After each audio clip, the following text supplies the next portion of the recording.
بسم اللہ الرحمن الرحیم شروع اللہ کا نام لے کر جو بڑا مہربان نہایت رحم والا ہے۔ الف لام را، یہ اللہ کی کتاب اور قرآن روشن کی آیتیں ہیں۔ کسی وقت کافر لوگ آرزو کریں گے کہ اے کاش وہ مسلمان ہوتے۔ اے نبی، ان کو ان کے حال پر رہنے دو کہ کھا پی لیں اور فائدے اٹھا لیں، اور لمبی لمبی آرزویں ان کو دنیا میں مشغول کیے رکھیں، آخر کار ان کو اس کا انجام معلوم ہو جائے گا۔ اور ہم نے کوئی بستی ہلاک نہیں کی مگر اس کا وقت مقرر لکھا ہوا تھا۔ کوئی امت اپنی مدت مقررہ سے نہ آگے نکل سکتی ہے اور نہ پیچھے رہ سکتی ہے۔ اور کفار کہتے ہیں کہ اے شخص جس پر نصیحت کی کتاب نازل ہوئی ہے، تو دیوانہ ہے، اگر تو سچا ہے تو ہمارے پاس فرشتوں کو کیوں نہیں لے آتا؟ کہہ دو ہم فرشتوں کو نازل نہیں کیا کرتے مگر حق کے ساتھ، اور اس وقت ان کو مہلت نہیں ملے گی۔ بے شک یہ کتاب نصیحت ہم ہی نے اتاری ہے، اور یقیناً ہم اس کے نگہبان ہیں۔ اور ہم نے تم سے پہلے کے مختلف گروہوں میں بھی پیغمبر بھیجے تھے، اور ان کے پاس کوئی پیغمبر نہیں آتا تھا مگر وہ اس کے ساتھ ہنسی کرتے تھے۔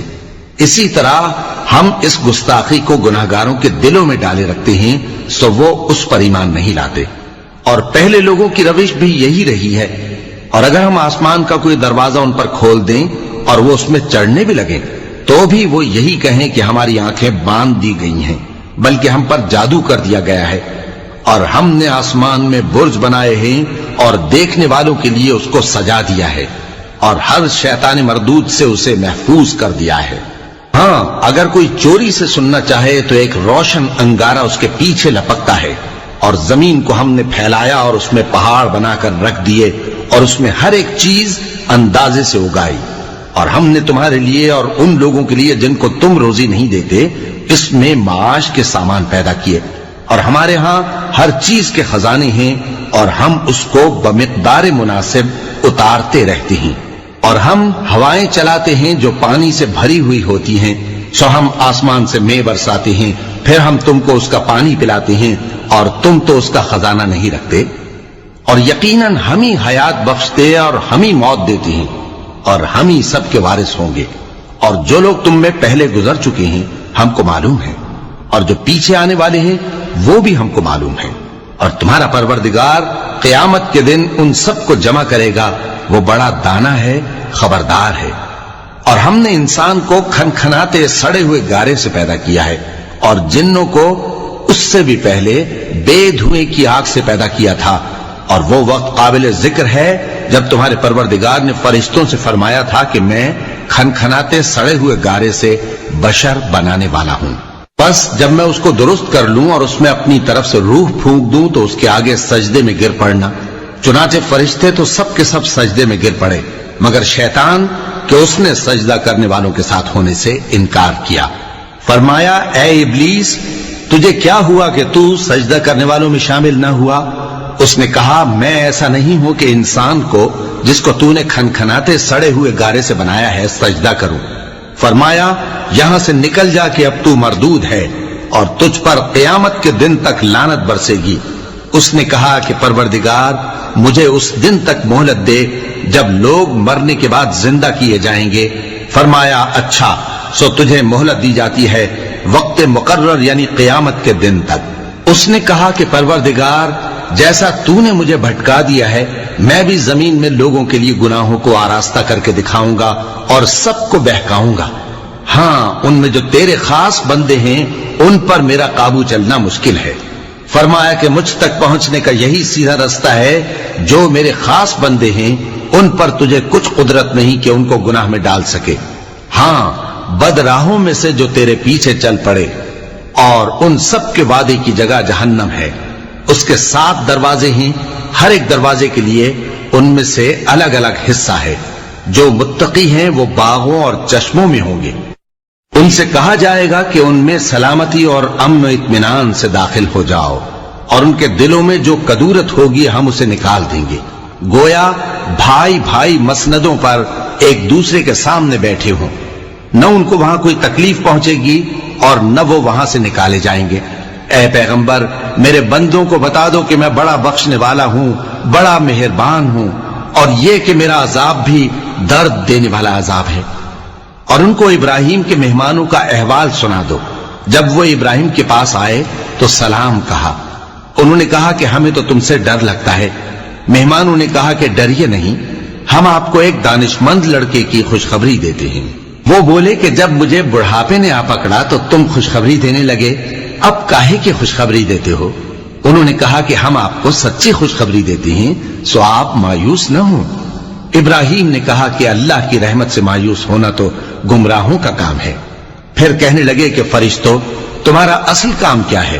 انہوں نے کہا کہ ہم ایک گناہگار قوم کی طرف بھیجے گئے ہیں کہ اس کو عذاب کریں، مگر لوط کے گھر والے کہ ان سب کو ہم بچا لیں گے، البتہ ان کی بیوی کہ اس کے لیے ہم نے ٹھہرا دیا ہے کہ وہ پیچھے رہ جائے گی۔ پھر جب فرشتے لوط کے گھر آئے تو انہوں نے کہا کہ تم تو ناآشنا سے لوگ ہو۔ وہ بولے کہ نہیں، بلکہ ہم آپ کے پاس وہ چیز لے کر آئے ہیں جس میں لوگ شک کرتے تھے، اور ہم آپ کے پاس یقینی بات لے کر آئے ہیں اور ہم سچ کہتے ہیں۔ تو آپ کچھ رات رہے سے اپنے گھر والوں کو لے نکلیں اور خود ان کے پیچھے چلیں، اور آپ میں سے کوئی شخص پیچھے مڑ کر نہ دیکھے، اور جہاں آپ کو حکم ہو وہاں چلے جائیے۔ اور ہم نے لوط کی طرف وہی بھیجی کہ ان لوگوں کی جڑ صبح ہوتے ہوتے کاٹ دی جائے گی۔ اور اہل شہر لوط کے پاس خوش خوش دوڑے آئے۔ لوط نے کہا کہ یہ میرے مہمان ہیں، کہیں ان کے بارے میں مجھے رسوا نہ کرنا، اور اللہ سے ڈرو اور میری بے آبروئی نہ کرو۔ وہ بولے، کیا ہم نے تم کو سارے جہان کی حمایت و طرفداری سے منع نہیں کیا؟ انہوں نے کہا کہ اگر تمہیں کرنا ہی ہے تو یہ میری قوم کی لڑکیاں ہیں، ان سے شادی کر لو۔ اے نبی، تمہاری جان کی قسم وہ اپنی مستی میں مدہوش ہو رہے تھے، سو ان کو سورج نکلتے نکلتے چنگھاڑ نے آ پکڑا، اور ہم نے ان بستیوں کو الٹ کر نیچے اوپر کر دیا اور ان پر کھنگر کی پتھریاں برسائیں۔ بے شک اس قصے میں اہل فراست کے لیے نشانی ہے، اور وہ بستیاں اب تک شام جانے والے سیدھے رستے پر موجود ہیں۔ بے شک اس میں ایمان لانے والوں کے لیے نشانی ہے۔ اور بن کے رہنے والے یعنی قوم شعیب کے لوگ بھی گناہگار تھے، تو ہم نے ان سے بھی بدلہ لیا، اور یہ دونوں شہر کھلے رستے پر موجود ہیں۔ اور وادی ہجر کے رہنے والوں نے بھی پیغمبروں کی تکذیب کی، ہم نے ان کو اپنی نشانیاں دی اور وہ ان سے منہ پھیرتے رہے، اور وہ پہاڑوں کو تراش تراش کر گھر بناتے تھے کہ امن و اطمینان سے رہیں گے۔ آخر زوردار آواز نے ان کو صبح ہوتے ہوتے آ پکڑا، اور جو کام وہ کرتے تھے وہ ان کے کچھ بھی کام نہ آئے۔ اور ہم نے آسمانوں اور زمین کو اور جو مخلوقات ان میں ہے سب کو تدبیر کے ساتھ پیدا کیا ہے، اور قیامت تو ضرور آ کر رہے گی، تو تم ان لوگوں سے اچھی طرح سے درگزر کرو۔ کچھ شک نہیں کہ تمہارا پروردگار ہی سب کچھ پیدا کرنے والا ہے، جاننے والا ہے۔ اور ہم نے تم کو 7 آیتیں جو نماز میں دہرا کر پڑھی جاتی ہیں یعنی سورہ الحمد اور عظمت والا کلام عطا فرمایا ہے۔ ہم نے کفار کی کئی جماعتوں کو جن کو فوائد دنیاوی سے نوازا ہے، تم ان کی طرف رغبت سے آنکھ اٹھا کر نہ دیکھنا، اور نہ ان کے حال پر رنج و غم کرنا، اور مومنوں کے ساتھ تواضع سے پیش آنا، اور کہہ دو کہ میں تو اعلانیہ ڈر سنانے والا ہوں، اور ہم ان کفار پر اسی طرح عذاب نازل کریں گے جس طرح ان لوگوں پر نازل کیا جنہوں نے تقسیم کر دیا، یعنی قرآن کو کچھ ماننے اور کچھ نہ ماننے سے ٹکڑے ٹکڑے کر ڈالا۔ سو تمہارے پروردگار کی قسم ہم ان سے ضرور پرسش کریں گے ان کاموں کی جو وہ کرتے رہے۔ پس جو حکم تم کو اللہ کی طرف سے ملا ہے وہ لوگوں کو بے دھڑک سنا دو، اور مشرکوں کا ذرا خیال نہ کرو۔ ہم تمہیں ان لوگوں کے شر سے بچانے کے لیے کافی ہیں جو تم سے ہنسی کرتے ہیں، جو اللہ کے ساتھ کوئی اور معبود قرار دیتے ہیں، سو ہم قریب ان کو ان باتوں کا انجام معلوم ہو جائے گا۔ اور ہم جانتے ہیں کہ ان کی باتوں سے تمہارا دل تنگ ہوتا ہے، تو تم اپنے پروردگار کی تسبیح کہتے اور اس کی خوبیاں بیان کرتے رہو، اور سجدہ کرنے والوں میں سے ہو جاؤ، اور اپنے پروردگار کی عبادت کیے جاؤ یہاں تک کہ تمہاری موت کا وقت آ جائے۔ صدق اللہ العظیم۔